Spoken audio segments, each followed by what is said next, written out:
असल में राहुल ने अपने हाथ पे उस सिल्वर चेन को चुपके से लपेट लिया था और उसी हाथ से प्राची का गला अब दबा रहा था। प्राची के गले से धुआं उठने लगा, जैसे मानो कुछ धीरे धीरे करके जल रहा हो। तभी एकदम से पूरे घर की लाइट ऑफ हो गई और फिर जैसे ही लाइट्स ऑन हुई, वहाँ राहुल ज़मीन पर। हेलो गाइस, मेरा नाम है अभिमन्यु सिंह और आप सब देख रहे हैं अभिमन्यु सिंह टॉक्स। डर और खौफ की दुनिया में आपका स्वागत है। आप सुन रहे हैं वैम्पायर हाइव, मौत का खूनी खेल पार्ट 2। प्राची के गले से धुआं उठने लगा, जैसे मानो कुछ धीरे धीरे करके जल रहा हो। तभी एकदम से पूरे घर की लाइट ऑफ हो गई और फिर जैसे ही लाइट्स ऑन हुई, वहाँ राहुल ज़मीन पर बेहोश पड़ा था। राहुल को करीब 6 घंटे बाद होश आता है और जैसे ही उसकी आंखें खुलती हैं, वो चारों तरफ अपनी आंखें दौड़ाता है और वो पाता है कि वो एक रूम में था। उसे उस पूरे रूम में कुछ दिखाई नहीं दे रहा था। वो पूरा रूम बिल्कुल अंधेरे से भरा था। बस एक दीवार पे ऊपर की तरफ एक रोशनदान लगा। दम से अपने आप को बंधा हुआ पाकर राहुल किसी बंधे हुए जानवर की तरह हाथ पैर मारने लग जाता है खुद को छुड़ाने के लिए, लेकिन कोई फ़ायदा नहीं था। राहुल को बहुत टाइटली उन रस्सियों की मदद से उस बेड से बांधा गया था। तभी राहुल खुद को समझाता है कि ऐसे हड़बड़ाने से काम नहीं चलेगा। वो खुद को शांत करता है और फिर उसे बेहोश होने से पहले का सीन याद करने लग जाता है, क्योंकि वो जानना चाहता था कि आखिर वो बेहोश हुआ तो हुआ कैसे। तभी उसे याद आता है कि उसने तो प्राची का गला पकड़ा हुआ था और तभी एकदम से उसके सर पे किसी ने पीछे से वार किया। उसके बाद का उसे कुछ याद नहीं, मतलब वो बेहोश हो गया था और अब इस कमरे में बेड से बंधा हुआ था। राहुल ये सब सोच ही रहा था, तभी उस रूम का डोर हैंडल घूमा और डोर थोड़ा सा खुला। उसे डोर खुलने की आवाज़ बहुत साफ साफ सुनाई आई, लेकिन डोर दिख नहीं रहा था कि है किधर। तो राहुल उसी डायरेक्शन में, उसी तरफ अपनी निगाहें टिका के बैठा था जिस तरफ से आवाज़ आई थी डोर खुलने की।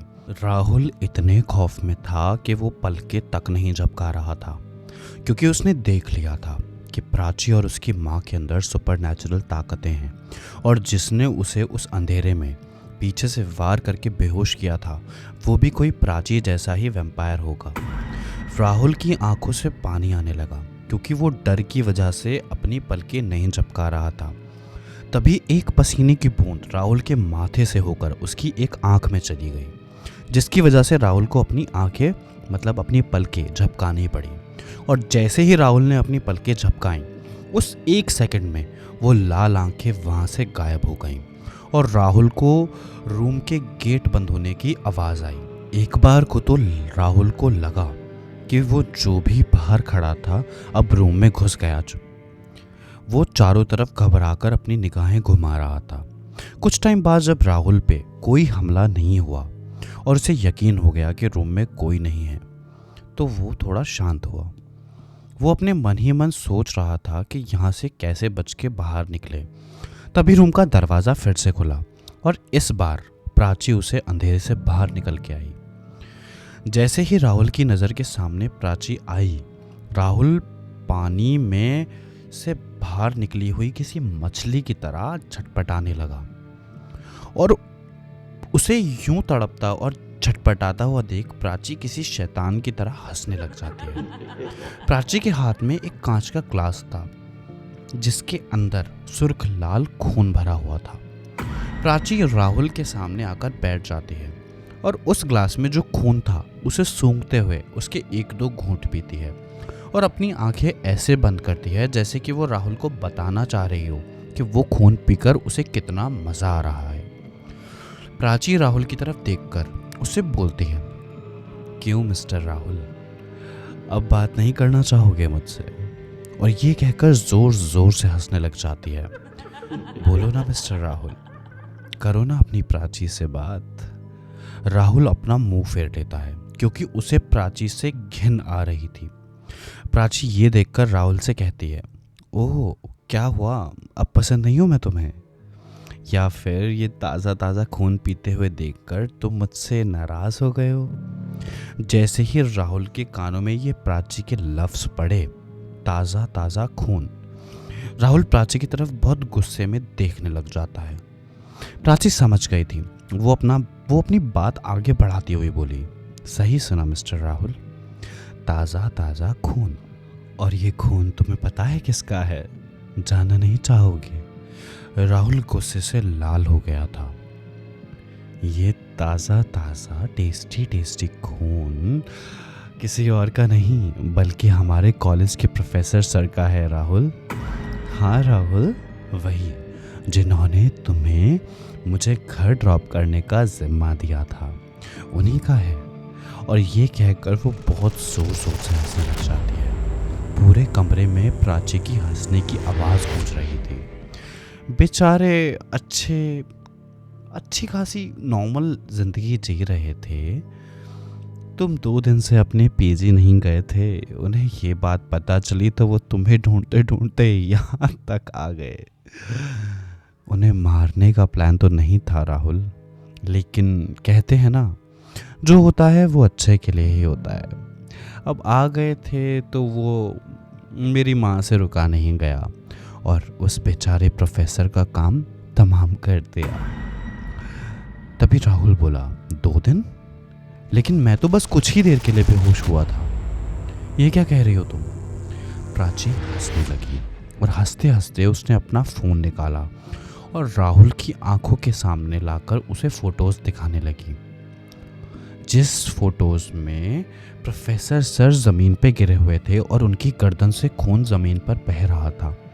और उस फोटो में 5 लोग खड़े थे। एक वीडियो भी प्ले करी जिसमें वो 5 लोग बारी बारी प्रोफेसर सर की गर्दन में अपने नुकीले दांत गड़ाकर उनका खून पी रहे थे। और सबसे खौफनाक बात तो ये थी कि प्रोफेसर सर अभी भी जिंदा थे और तड़प रहे थे। ये सब देखकर राहुल का दिल दहल गया। उसका दिल बहुत ज़ोरों ज़ोरों से धड़क रहा था। उसके अंदर जो डर था उसकी कोई सीमा नहीं थी। प्राची राहुल के डर को देख पा रही थी और राहुल को देखते हुए प्राची बोली, डरो मत, अभी तो दिन है, तुम्हारा खून तो हम रात में पियेंगे अच्छे से। एंजॉय करो जितनी भी ज़िंदगी बची है तुम्हारी मिस्टर राहुल। कुछ खाने को चाहिए होगा तो बताना। मैं नहीं चाहती कि भूख की वजह से तुम्हारे अंदर का खून का एक भी कतरा कम हो। बहुत उम्मीदें हैं मुझे तुमसे कि तुम मेरी और मेरे फैमिली मेम्बर्स की आज की प्यास तो बुझा ही दोगे। और इतना कहकर प्राची उस अंधेरे में से कहीं गायब सी हो गई और राहुल को बस डोर फिर से बंद होने की आवाज़ आई। राहुल अभी भी खौफ में था, लेकिन तभी उसकी नज़र उस ग्लास पर गई जिसमें वो प्राची खून पी रही थी, जिसमें फ़ोटो दिखाते टाइम प्राची ने वो ग्लास उसके पैरों के पास ही रखा छोड़ दिया और वहाँ से जाते टाइम उस ग्लास को ले जाना भूल गई। राहुल की आंखों में एकदम से चमक आ गई। राहुल ने उस ग्लास को अपने दोनों पैरों से पकड़ा, उसको नीचे ज़मीन पर मारकर तोड़ दिया, जिससे कि ग्लास टूट गया और उसके कांच के नुकीले टुकड़े हो गए। राहुल ने बड़ी मशक्क़त के बाद जैसे तैसे एक ग्लास के टुकड़े को अपने मुंह तक पहुंचा लिया। ये करते हुए उसकी जीभ भी कट गई थी, उसके मुंह से खून बहने लगा, लेकिन राहुल रुका नहीं। अपने मुंह में कांच के उस टुकड़े को दबाए राहुल ने अपने एक हाथ की रस्सी को काटा और करीब 20 मिनट तक लगातार उस रस्सी को काटने में राहुल कामयाब रहा। अब राहुल का एक हाथ फ्री था। जितना जल्दी से जल्दी हो सकता था राहुल ने अपने हाथ की दूसरी रस्सी भी खोल ली। राहुल के मन में आशा की एक किरण अभी भी थी कि अब वो यहाँ से बचकर भाग सकता है, निकल सकता है वो इस घर से, बशर्ते उसे बिना गलती किए हुए और बिना किसी को भनक लगे हुए उसे इस घर से निकलना था। शाम हो चुकी थी और राहुल प्राची की बातों से जान चुका था कि वैम्पायर्स रात में ज़्यादा एक्टिव होते हैं और ज़्यादातर रात में ही शिकार करते हैं। राहुल उस रोशनदान के पास पहुंचा और उस रोशनदान के नीचे एक खिड़की थी जिसे पूरा लकड़ियों और न्यूज़पेपर से कवर किया हुआ था। अगर वो उन लकड़ियों को वहाँ से हटाने की कोशिश करता तो आवाज़ होती, तो राहुल ने यही बेहतर समझा कि रोशनदान से बाहर देखा जाए पहले। जैसे ही राहुल उन लकड़ियों पे चढ़ा जो खिड़की पर लगी हुई थी, तो उसे पता चला कि वो ऊपर वाले फ्लोर पर है और उस खिड़की के बाहर एक छत थी जिस पे वो चढ़कर इस घर से बाहर निकल सकता था। अभी शाम होने वाली ही थी और राहुल को वहाँ से निकलने के लिए उसके पास ज़्यादा टाइम नहीं बचा था। राहुल रोशनदान से नीचे आता है और आसपास नज़र दौड़ाता है। तभी उसकी नज़र उस मेटल के पुराने से बेड पे जाती है। उस बेड के पास जाकर राहुल बेड पे जो मेटल रॉड्स लगी हुई थी उसकी डेकोरेशन के लिए, या जो डिज़ाइन था उस बेड का, उन्हें हिला हिलाकर चेक करने लग जाता है कि कोई ढीली तो नहीं, कोई ऐसी तो नहीं जिसको वो तोड़ के बाहर निकाल सके, जिसकी मदद से वो लकड़ियाँ उस विंडो से हटा सके। तभी उसे एक सरिये जैसी पतली सी लेकिन काफ़ी मजबूत चीज़ मिल जाती है जो कि बेड के नीचे जुड़ी हुई थी और थोड़ा सा जोर लगाने पर वो बेड से अलग हो गई थी। राहुल बिना कोई आवाज़ किए विंडो की तरफ भागा और धीरे धीरे उस सरिये की मदद से उन लकड़ियों को एक एक करके निकालने लग गया। एक के बाद एक लकड़ी निकालने के बाद राहुल अब श्योर था कि वो इतनी सी जगह में निकल जाएगा, तो उसने देरी ना करते हुए उस विंडो के दरवाजे को खोला और उससे बाहर कदम रख दिया। जैसे तैसे राहुल उस घर की छत पे छुपता छुपाता हुआ चल रहा था। अब उसे घर की पिछली साइड उतरने का उसने डिसीजन लिया।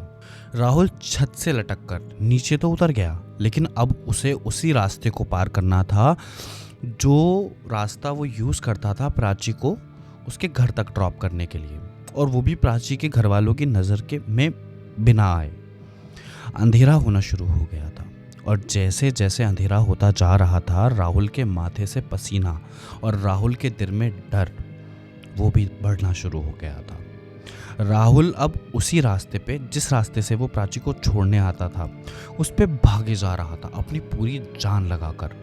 तभी भागते हुए राहुल का पैर किसी पत्थर से टकराया और राहुल काफ़ी तेज़ी से नीचे गिरा, जिससे उसका मुंह सीधा ज़मीन में लगा और उसकी नाक से खून आने लग गया था। राहुल ने जैसे तैसे खुद को संभाला और जल्दी से जल्दी अपनी नाक के खून को पोंछने लगा, क्योंकि वैम्पायर्स को खून की स्मेल काफ़ी दूर से आ जाती है। तभी राहुल को सामने झाड़ियों में कुछ हलचल होती हुई दिखाई पड़ी। वो ज़मीन पे बैठे बैठे मानो जम सा गया और उन झाड़ियों में से एक साया बाहर निकला जिसकी 2 सुर्ख लाल आंखें थीं। जैसे ही वो साया थोड़ा और पास आया राहुल के होश उड़ गए। ये कोई और नहीं बल्कि राहुल के कॉलेज के प्रोफेसर सर थे, और प्रोफेसर के चेहरे पे पहले से ही सूखा खून लगा हुआ था। राहुल कुछ बोलने ही वाला था, लेकिन तभी राहुल की नाक से निकले खून की महक प्राची और उसके घर वालों तक भी पहुंच गई थी, और राहुल के कंधे पे तभी तुरंत 2 दांत आके गड़ जाते हैं और उन दांतों ने राहुल को हवा में ऐसे उठाया जैसे कि राहुल का कोई वजन ही ना हो, और धीरे धीरे वो सारे रक्त पिशाच और प्राची खुद और प्रोफेसर सर उसी जगह राहुल की बॉडी का सारा खून पी जाते हैं और उसकी बॉडी को चीर फाड़ कर बहुत सारे टुकड़े करके चारों डायरेक्शंस में फेंक देते हैं। और अब प्राची एक दूसरे कॉलेज में पढ़ रही है और ये सिलसिला जारी है। आई होप आप सब लोगों को ये स्टोरी पसंद आई हो। अगर आप लोगों को ये स्टोरी पसंद आई हो तो प्लीज़ इस वीडियो को लाइक करें और प्लीज़ ज़्यादा से ज़्यादा शेयर करें मेरे चैनल को, मेरी वीडियोस को। और जैसा कि मैं देख पा रहा हूँ अपने एनालिटिक्स में कि जितने लोग मेरी वीडियोस को देखते हैं वो सब्सक्राइब नहीं करते हैं। तो एक हम्बल रिक्वेस्ट है गाइज़ आप सबसे कि छोटा चैनल है, आप अगर थोड़ा सा सब्सक्राइब करेंगे, थोड़ा सा लाइक करेंगे तो ये मुझे मोटिवेट करेगा आगे और अच्छा कंटेंट डालने के लिए, अपने आप को इम्प्रूव करने के लिए। तो प्लीज़ मेरे चैनल को शेयर करें अपने फ्रेंड्स के साथ। और आपको किस तरह की स्टोरी सुनना पसंद है ये भी आप मुझे कमेंट सेक्शन में बता सकते हैं, तो मैं कोशिश करूँगा कि मैं उसके ऊपर भी ये स्टोरी ला सकूँ। And please it's a humble request, so subscribe to my YouTube channel Abhimanyu Singh Talks. Thank you so much. Thank you for watching.